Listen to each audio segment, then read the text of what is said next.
Good? Oh, yes, it is.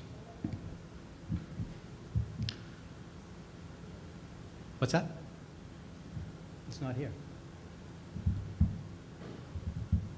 We can still do it anyways. All right, we'll get started. You all ready? Good? Good to go? Okay, let's get going. Welcome, everybody. Thank you for coming to the public listening session for the hiring process for the new police chief. Before we get started, I would just ask that you rise and we'll do the Pledge of Allegiance and pretend the flag is usually where it is over here. I pledge allegiance to the flag of the United States of America and to the republic for which it stands, one nation, under God, indivisible, with liberty and justice for all. Thank you very much. Just a note before we start. Exits, if the fire alarm goes off and we need to evacuate the room, we get exits down here at the front, and then, of course, the way you came in. If anyone has an emergency, a medical emergency, we have a police officer detailed in the back. Please flag him down, and we will get you help. All right? So, as part of the police chief hiring process, one of the things that the board was very insistent upon was input from our residents on what they would like to see in the next police chief. And we're trying to accomplish that through two methods. First, we have the survey that we've put out publicly, and we have a good response with the survey. So if you haven't taken it, you can take a picture of the QR code and fill it out, which is great. And then, of course, a public listening session to give residents the opportunity to come down and verbalize what they would like to see in the next police chief. And we have Russ Stevens with us tonight. Russ is our consultant with PSC, and he is going to be managing the process, the long process and involved process and the transparent process for the hiring of the new chief. So he's very interested to hear what you all have to say, if you'd like to contribute some feedback to us about what the next police chief, what the qualities the next police chief should have. So before we go to the microphones, I'd like to ask Assistant Town Administrator Jen Chameleon to come up, and she is going to kind of give you the highlights of what this process entails, what Russ and his team will be doing to hire this next chief. So, Jen, she loves to speak publicly. She couldn't wait for this opportunity. So, here you go. Thank you, Charlie. For those of you that don't know me, my name is Jen Chameleon. I'm the Assistant Town Administrator. Just going to take a few minutes to go over the recruitment process with you. As Charlie described, the Select Board has engaged with public safety consultants to help us out with the recruitment process. And they have over 20 years of experience in the executive police recruitment, and they are considered specialists in the recruitment and assessment centers for police chiefs. As far as the timeline is concerned, the position was advertised for over 30 days. The posting closed on September 15th, and we were fortunate enough to attract a pool of candidates from across the region.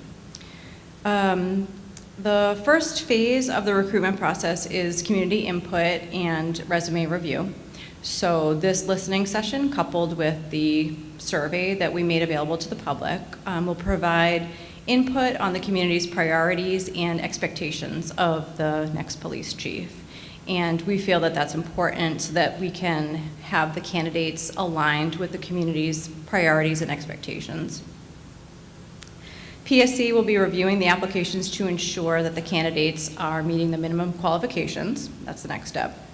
Then the second phase of the recruitment process will be written essay questions.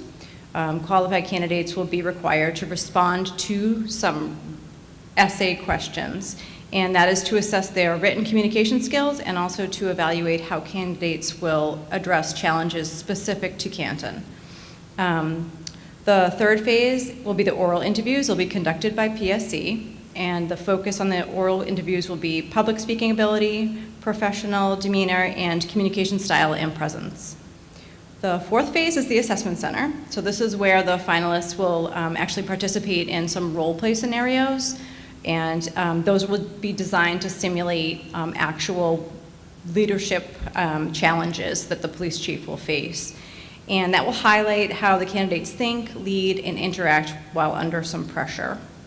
The final phase is the public interviews and background checks. So the top candidates will be presented to the select board at a public meeting. They will be publicly interviewed. The select board will choose the final candidate. And then the final candidate will be given a conditional offer that's subject to contract negotiations, a psychological evaluation, medical examination, and comprehensive background check. And that is the process.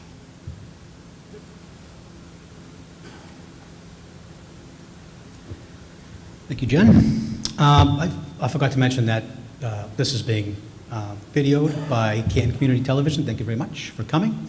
And it will be available on their website at some point in the next week or so, I would imagine. So, that being said, this is the meat of the program, and we are asking folks in the room if you'd like to get up to a microphone and give some feedback on about what you'd like to see, the qualities you'd like to see, the initiatives you'd like to see from our next police chief. So feel free to, town meeting style, go to the mic and I will recognize you and we will listen to what you have to say.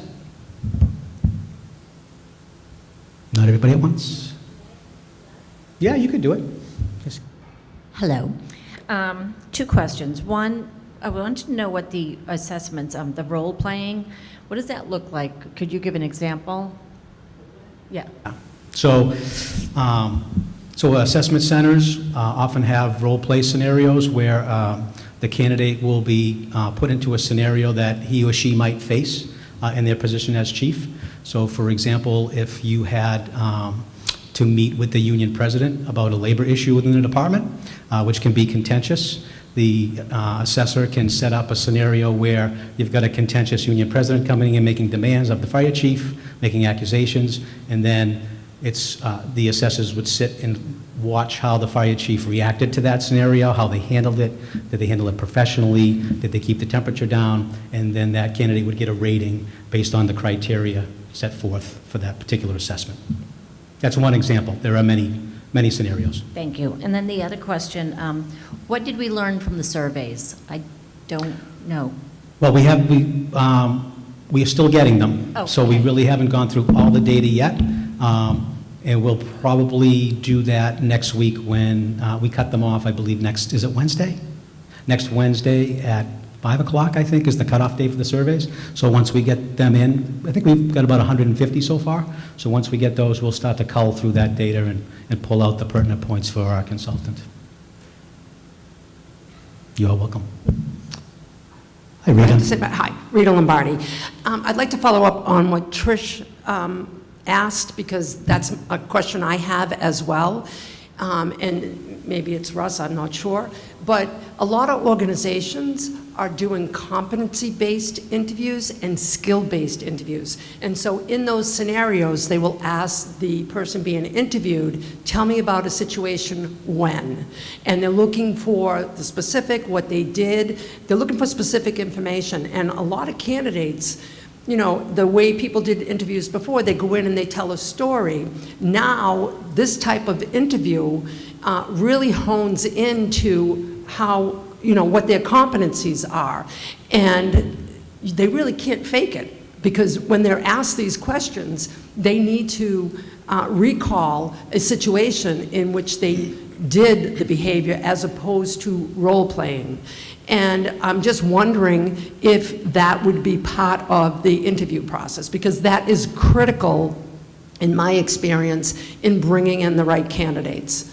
Yep, great question. Russ, jump in if I'm saying anything wrong, but I believe that the interviews would definitely have competency-based questions. The evaluation of skills oftentimes comes through the assessment center evolutions, but the interview itself, definitely, I would say, competency-based, for sure. Russ?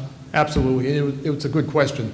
So each one of the scenarios has requirements that we call them dimensions. So it's a scoring dimension. We look at oral communication skills, interpersonal skills, adaptability, judgment, police ethics. So each scenario has dimensions that will be scored. So in your case, what you're looking for is, tell me in real life what you've done. And that is actually one of the scenarios that we do. The assessors go in blind, and what I mean by that is candidates are issued fictitious names. The assessors don't know anything about the candidate's background. They get graded on what they say and what they know based on their knowledge. Give me the facts, give me what you know. What do you do in real life right now in your current position as a current chief, as a deputy chief, as a captain? Tell us about that. So we look at a variety of things, and Charlie did a good job explaining, like, one of the scenarios could be a citizen meeting. You are the police chief in Canton, you're going to meet with a citizen group to discuss issues that the candidates have, that the citizens have. And the citizens, we actually get input from you all as to what are your issues in town, and we use those real issues. The role players use your real issues and see what the candidates give us for responses. Based on their experience, any good candidate's going to know the town, what went on in the town, what's going on in the town, what your budget is, how big your police department is, you know, what are the common problems in Canton, and they're going to know what a police chief in your size department does. Police chiefs, although we wear stars, they're different depending on the community. You know, a police commissioner in Boston has different roles and responsibility than a police chief in Canton. So they're going to know about these issues, and they're going to show that. The vetting process, by the time we get done, we'll hopefully have 4 good candidates who go to the assessment center. When they go through the assessment center, they're being assessed by qualified chiefs who are trained to do assessing. These are chiefs that have done assessing over and over and over again. And we know when someone knows this stuff and when they don't. And the grades are different. There's a checkoff sheet for every scenario too. They have to meet these bullets. And that tells us whether they know this stuff or not. You know, you're welcome. I do have another question. Sure, go right ahead. As long as nobody's at the mic, I'll ask. Yeah. Anybody wants the mic, just come up. So I see the greatest challenge that we have had is, and I'm not an expert in this, I'm from the private sector, but it's the civil service. And I don't know what the new police chief can do or not do about civil service. And I think that puts towns, cities, whoever, especially towns, maybe not cities, but when you have a town the size of Canton and you have civil service and you have people either living in the town, born and raised, all coming up, we put them in situations, or that type of process puts them in situations that compromises their objectivity. And I don't know if, you know, I know we're looking for the police chief, a new police chief, but I would be interested to hear what the candidates would think about civil service versus not civil service, because I really think that has harmed us and put our people in situations that, weren't right. And you wouldn't have that in the private sector. You wouldn't have departments, companies that are friends and family. It's just, it doesn't make for a good structure. So I guess my question is, would we or are we considering an alternative to civil service, or is there a way to do it so that we don't end up with a department that's born and raised or living in Canton? It's too much togetherness, in my opinion. Yeah, it's an interesting question, one for another time, I think, because we're trying to focus on what we're looking for in a police chief. But we've had lots of discussions about the benefits and drawbacks of civil service. And, you know, truthfully, civil service was created to prevent nepotism, because you're scored, and it doesn't matter who you know or where you come from, it's your score is your score, and that's how you get a job. So, but I hear where you're coming from. It's a discussion that we certainly will continue to have as the process goes forward, and the board will continue to have. So, thank you. And then Chief Perkins, whoever was involved in that hiring, I haven't yet had an opportunity to meet him, but I have seen some of the changes that he's done, and I'm over the moon with Chief Perkins. So, whatever was done to get Chief Perkins, let's do it again. Got it. Thank you.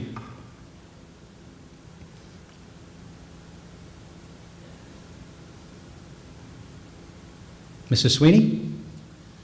I just would like to see some more community involvement with the police. I feel like there's a disconnect, and I don't know who most of them are, and I've lived in this town for a very long time, and I just think the town is very fractured. And maybe if we found some kind of ways to improve community involvement in a good way with the police, we could move forward easier. Yeah, I don't think anyone disagrees, Mrs. Sweeney. That's probably one of the most important characteristics that we'll be looking at in a candidate, is their ability to be out front in the community, you know, conveying to residents all the good things that Canton police officers and the department is doing to try to kind of rebuild that trust in the community. So that is definitely one of the most important factors we'll be looking at. Okay, thank you. You're welcome. Mr. Murphy? Greg Murphy, Canton resident. First, I'd like to thank the town leadership for offering citizens this opportunity to provide input into this process, the hiring process. As a Canton resident, I believe our next police chief should be someone who understands that public safety is about more than just enforcement. It's about building trust, being transparent, making sure everyone in town feels respected and safe. For me, that means a chief who will do the following: spend time out in the community talking and listening to people, holding the department accountable and leading with integrity, ensuring our officers get good training in things like de-escalation and mental health, among the other required training that the state requires, working collaboratively with schools, social services, and other organizations, not just the police department, to solve problems, and finally, treat everyone fairly without bias.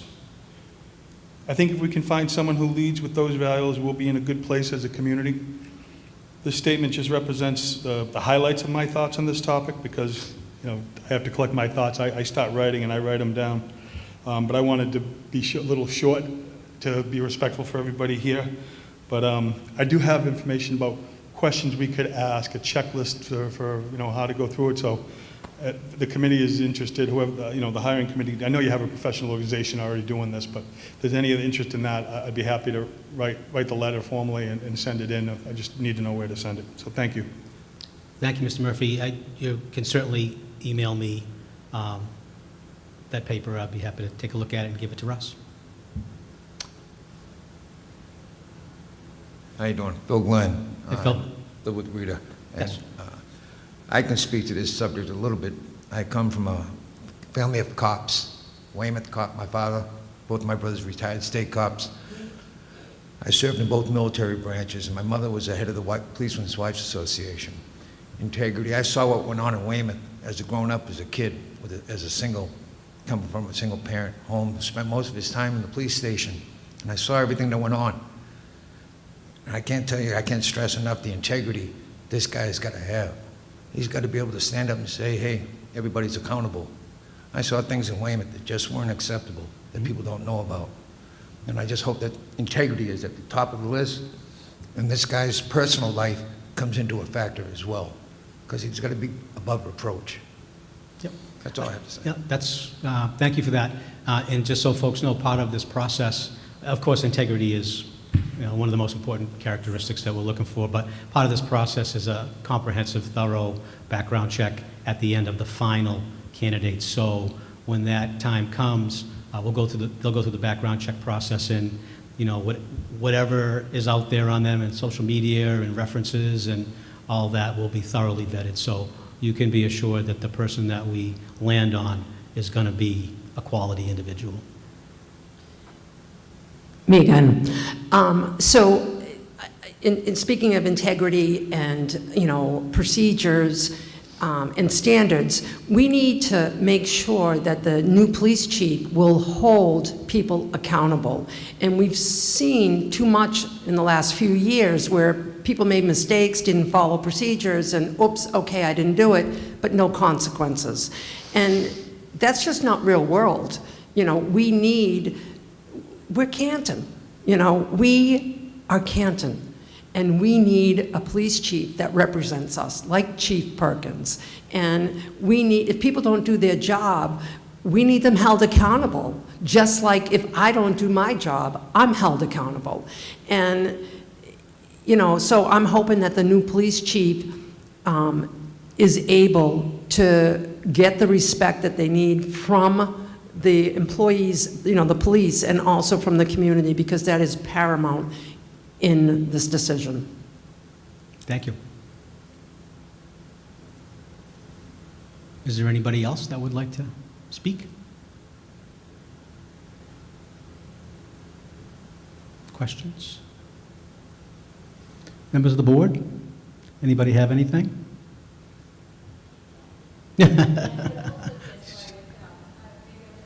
Yes. Yes, ma'am. What I'm hearing, and I think, everybody knows, is that, it's not just Canton. Every week we hear something about some scandal with police. It's not limited to Canton, but Canton obviously has been in the news the last couple of years. Yes.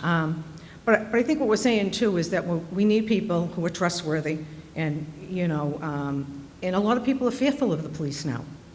Not just in Canton, anywhere, whether it's state police or Haverhill or North Andover or wherever it may be. Everything's in the news, every single week. And, but what I think we need is, of course, somebody that we're going to trust or restore trust. And I think, like everyone's saying, is we need visibility. I've been in Canton a long time, and who I always knew was, Officer Kelleher on his motorcycle. You knew he was there, you saw him coming out of a driveway. I think you need that, and like someone said, we don't know who they are. They're passing by in dark windows, we don't even see who they are, okay, unless they're made a traffic stop or, God forbid, an accident, okay? And, I don't know whether we need a bike brigade or what we need, but we need, do we have a motorcycle cop? I used to like seeing Keller. He stopped me one time, but he was stern, but he was respectful. We need visibility. We need to see them, and like Brenda says, we need to know who they are so they know who we are. And I think it has to be on a one-to-one basis, too. It's not just, when you have an accident, and I had an accident last year, and they treated me well and stuff like that, both the fire and the police. But I think you need that human contact to build trust. Yep. And I don't know if we have a motorcycle cop anymore, but I think I think he should be out there. I don't know who he is, right? We have motorcycle police, we have bicycle police. police. Maybe a couple of them. And like I say, I don't know if we have a canine officer or, but I think other than, maybe they do outreach to certain community groups or whatever, but just the average citizen, I'd like to see a motorcycle cop out there. Yeah. But okay. I don't know, I just think that, building relationships and visibility. I don't disagree. I think that's key. Visibility and building relationships is something we're definitely going to hone in on with our candidates. So thank you for that. Wait a minute. Hi there. Hi. Emily Priggett. I would like to add on one additional comment about visibility. People have made really good comments and suggestions about that. One that occurs to me that I haven't seen in this town, I think, since I arrived 25, 26 years ago, are folks walking the beat. I'm not saying you have it everywhere at all times, but there are certain times and certain places that the police department, I'm sure, is aware of, where there might be a zone of, oh, it's an area of concern. Certain places, certain times of day. An officer or two can be deployed to walk through areas, and when you talk about visibility, when you talk about getting to know the residents and the residents getting to know the police officers, that's one way to do it. Somebody just saying hello, someone being able to ascertain, is someone not well? Is someone mentally unstable? Is someone drunk? Is someone harassing someone? Is this someone that we see all the time and that's how they always are? Or something is off today, because they know that person. They know the person. Whereas if you don't know your residents, it's very easy to assume certain things that are going on. You might come upon, let's say, someone who's autistic or something like that, but you don't know that. But if you knew that person, then the police officer might be much more likely to treat that individual in a more caring and kind and appropriate way, because they know that that person's, let's say, autistic. So I think part of policing should include walking the beat. Thank you. Thanks. One more time, Ms. Lombardi. I know, that's it. Phil's telling me that's enough. I would like to see the new police chief have the building welcoming. And I know that I was in the building before the black glass went up, and it wasn't welcoming. It was, it just wasn't. And I know that the police officers have to be a certain way, but if we could, have the police chief make people feel comfortable going in there to report an issue or to ask a question, and smile. A smile goes a long way. Simple stuff like that. If we could have the new chief, in addition to the standards and the policies and procedures, also help with soft skills with the police officers. I mean, some of them have it, but, there were many that did not. It could have been me, but I don't know. Thank you, Charlie. Thank you. Any other thoughts before we adjourn? Any final words from the board? No pressure, just didn't know if you want to say something. I just want to say that I think it's a two-way street. So, everyone has made some excellent points here. I think it's equally important that our officers feel supported and appreciated by their chief, particularly our younger officers who are just beginning their careers. They really need to feel respected and seen by our new police chief and by our community at large, to your points. Thank you. Okay, well, some great feedback. Thank you very much for providing that. Great suggestions. Russ has been taking copious notes, so we will integrate some of the things that we heard here tonight in the assessment process and obviously the evaluation process of our candidates. So thank you all for coming. This is probably one of the most critical hirings in our town in a very long time, and we want you to know that we understand that, and we've put the process in place to honor that, and we will do the best we can to select the best candidate for all residents of Canton in a transparent way. So thank you for coming. Stay safe, and we'll see you again. Meeting adjourned. Thank you.